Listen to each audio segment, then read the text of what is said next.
Well, I just wanted to ask you, what is it that drew you into kinesiology? So before I started studying, I'd always, I think, through my late teens, early 20s, had a fascination with psychology or why people think the way they do. And I was originally toying with, do I do holistic counseling or do I go down kinesiology? And then I met a friend through Mother's Group, Denise Robinson, and she was a kinesiologist. And she said, "Oh, I need a practice client for a student of mine. Do you want to come in and do that?" And I was like, "Okay." And then I had the one session, I was like, "Oh, this is it." Like it encompasses everything that I wanted to do. And then I went on and studied with Gordon and did counseling kinesiology, which I loved. And I've just found a way that all these pieces that I'd picked up over years of reading and doing short courses all of a sudden made sense. And I was like, oh, there's somewhere to place all these things now. And it's just been such a rewarding career path to Yeah. be able to be on. Oh, that's fantastic. Okay. So you're presenting on soul modes. Can you give us a hint? What's it about? Yeah, so soul modes, it's been researched in women only so far, but it'll be interesting to see what happens with men. But it's this emotional state that we flow in and out of. So a woman called Carly Marie, who's a local Melbourne woman, and she's an NLP practitioner and does coaching. She discovered there was this energetic cycle that women flow through. And that all women seem to cycle through it. And it was this changing of emotions, and it would be from like a really, if you look at something like the Chinese five elements, it would be like going from a fire element, really, driven and motivated, to all of a sudden slipping into a water element, which we call bear mode, which is where you just want to be left alone and just hibernate and recover. And she found there was this rhythm, and that women essentially thought that they were quite crazy, because on one hand they would be in like what we call a super mode, wanting to do all the things, and they'd have this giant to-do list. And then they'd say, well, I just need to be like this every day, like I need to have this structure. And then the next mode would flip in, and they'd be like, I don't care about structure. And so she found that there was this pattern in women that was like this sort of like motivational roller coaster. And women were really shaming themselves for the fact that they weren't a constant Yeah. emotional state.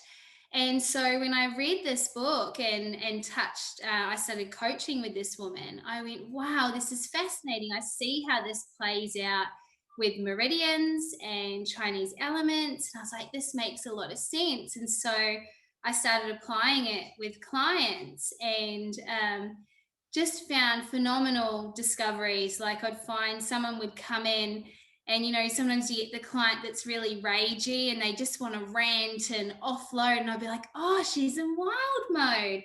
And I would just sit back and wait for this. It's like the lion that's been let out of the cage to just unload. And then I would know, okay, bear mode's coming next. She's going to hit the bottom really soon and feel very shameful. And so I was able then to help people see, like, okay, this is what's happening in your body. These are what organs are getting affected when you're in these emotional states, and how can you actually learn to love all these aspects of yourself and actually give your body what it needs at those times. Fantastic. And that was a great explanation too. Ah, thank you. So do you find this with women who are very young, like say teenage girls, as much as with women who have maybe hit menopause or Yeah. postmenopausal? Yeah, you do. It's a little bit harder to tell with teenage girls, only because of the hormone spikes on top.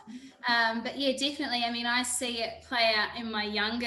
I've got two daughters, and they're 10 and 8, and I will see when One of my daughters has got a very strong water element, so she feels quite often in her bear mode and just wants to be slow and quiet. She's quite messy, like.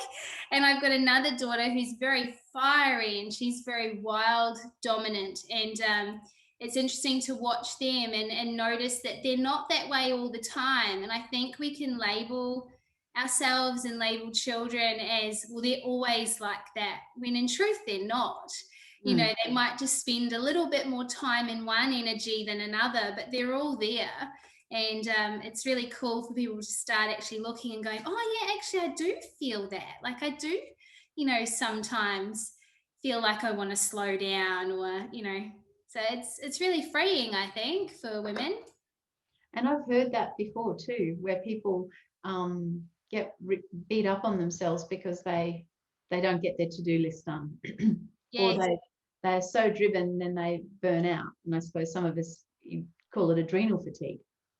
Yes. As Yeah, I've and I been think too, you know, we live in a very masculine driven world where we value results and productivity and, you know, how much you can do. And, you know, that only lasts so long for women. You know, women reach a point where like, I just can't maintain this. It's too much, you know, and there needs to be that slowing down. There needs to be that yin and yang energy of going and then resting. Otherwise, we just deplete our body and we end up stuck in a very masculine state of living, and we cut ourselves off from all the joys of being a woman, I think. I wonder though if it's also because in Touch for Health you have that image of the yin meridians work all the time and the Yeah. yang is in spurts. So Yes. that a woman needs to learn how to stop and not keep going, because it's really easy when, I mean, I remember it as a young mum, you work all day, you come home with the kids, you sort everything out, you make the dinner, you get her into bed, and you go to bed yourself and go, oh no, I haven't done the lunch boxes. And Yes. I remember kind of going, my partner never sort of goes, oh, I haven't done the lunch boxes.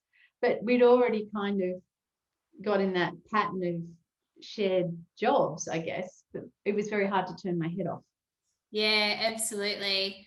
Definitely. And I think this gives women to permission to just be like, well, I get to stop, you know, like particularly that bear cycle when we go into the water element and the kidneys and the bladder meridian are regenerating. You know, I explain to people that's when your body, when you need to stop is when your body's doing the internal recovery. So you might not be physically moving, but on the inside, all those organs are regenerating and recuperating. And I think we get that desire to slow down, you know, or that desire of, I just want peace and quiet, but we often don't then believe we're deserving of it. And that's often the key, is to teach people that, you know, like if you stop and have a rest, when you cycle round to your super mode, which is like your wood element where you're really productive, it's going to be a lot more powerful than if you try to push through and try and force yourself to keep going. Well, it's like trying to do something when you really don't have the energy. And if you stopped and rested, and that might also be the moment where you reach for a coffee or something sugary to boost you up and give you that, which again is pushing your adrenaline, isn't it? Pushing your adrenals.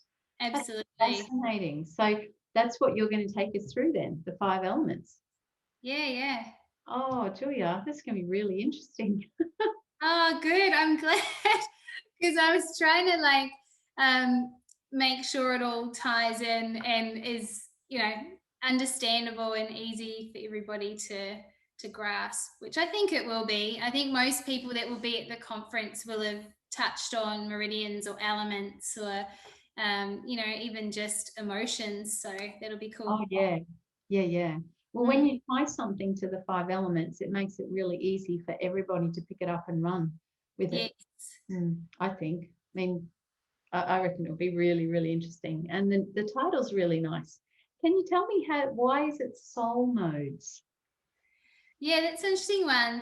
The woman that created it came up with the term soul modes, and I think it's because it's literally comes from your soul. It's like we're constantly energetically guided, and I think we forget that what happens inside our body is so much bigger than us on a cognitive level, and particularly something like wild mode, which is your fire element. That is really when your intuition's highly active, and it's almost like the universe is shoving you into the next thing, and you feel that sort of desire to leap and, you know, take an impulsive action or do something.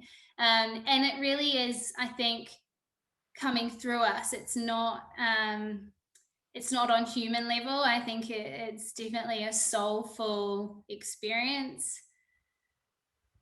Fantastic. Well, I don't know. There's probably not much else to say. Unless you want to wrap it up in like do a teaser for everybody, I could ask you, so Julia, what are you presenting at the conference?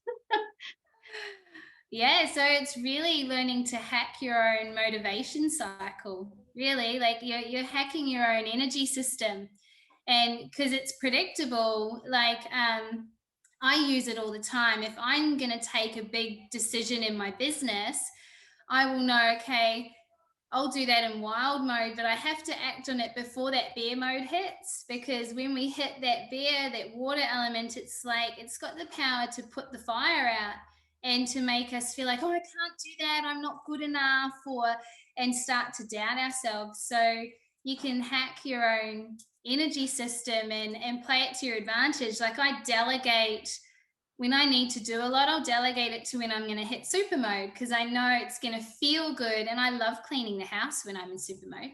But I'm not going to give that when I'm in bear. My bear mode will be like, like I don't have energy for this. So yeah, you're hacking your own energy system, really. I think you nailed it when you said it's the soul mode is going to teach us to hack our motivation cycle. Yeah. I like it. I like it a lot. And actually, that makes sense to me too. That you have that thing where you feel you're invincible, you can do something, and then you have not. I don't know how quickly this cycle is meant to go through, but I know that definitely there's that feeling, like you call the water element, the bear element, where you suddenly doubt everything, and Yes. you can look at a plan you've made and gone, oh, I can't do that. Yeah, yeah. You can want to throw it all out and be just like, no, I'm not going to do that. Like, you know, yeah, I've made myself a rule. I'm not allowed to throw anything out when I'm in my bear mode. I have to wait until I get to that yang super energy and then go, okay, what am I looking at here? Yes, okay. And then you can feel Otherwise, confident. yeah, otherwise you can throw out some really good ideas just because you're having this internal self-doubt storm. But as you said, it's almost as if the self-doubt is because you actually needed to rest. Yeah, Hmm. yeah. Yeah. Okay, Julia. Well, thank you. This has been wonderful. Anytime. It's been a pleasure.